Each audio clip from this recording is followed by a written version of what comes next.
నమస్తే అండి. నమస్తే అండి. మీ పేరు? రాజశేఖర్ అండి. మీ ఊరు పేరు? కాటవరం. సార్, ఇక్కడ ఎమ్మెల్యేగా ఎవరున్నారు తెలుసా మీకు? చక్కంపూడి రాజా గారు అండి. రాజా గారు రాకన్నా ముందు అంటే గత ప్రభుత్వానికి ఇప్పుడున్న ప్రభుత్వానికి ఏం డిఫరెన్సెస్ చూసారు మీరు? ఇంతకుముందు జన్మభూమి కమిటీలని ఉండేయండి. ఓకే, ఆ కమిటీలు ఎవరు చెప్తే వాళ్ళకే పని చేసేవారండి. ఓకే, వాళ్ళు ఎవరు ఉంటే వాళ్ళు పని చేసేవారు, ఉన్న వాళ్ళకి పని జరిగేది కదండి. ఇంతకుముందు పెన్షన్లు కూడా పంచాయతీ ఆఫీస్కి వెళ్ళి ఓకే, గంటలు గంటలు ఉండి తమ్మల పడక ఓకే, ఏం పడక 2-3 రోజులు కూడా పట్టేదండి. ఓకే, పెద్దోళ్ళు చాలా, మా నాన్నగారు గట్రా చాలా బాధపడిపోరండి అప్పట్లో. ఓకే. ఇప్పుడు పరిస్థితి ఎలా ఉంది? ఇప్పుడైతే 5 గంటలకే పెన్షన్ ఇస్తున్నారండి.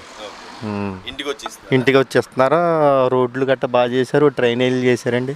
సార్, ఇప్పుడు ఎలక్షన్స్ రాబోతున్నాయి కదా, ఈ ఎలక్షన్స్లో టీడీపీ జనసేన కంబైండ్ అయ్యింది. సో అది ఎంతవరకు ఎఫెక్ట్ అవుతుంది అనుకుంటున్నారు రాజా గారికి? ఎఫెక్ట్ ఏముండదండి. ఇంకా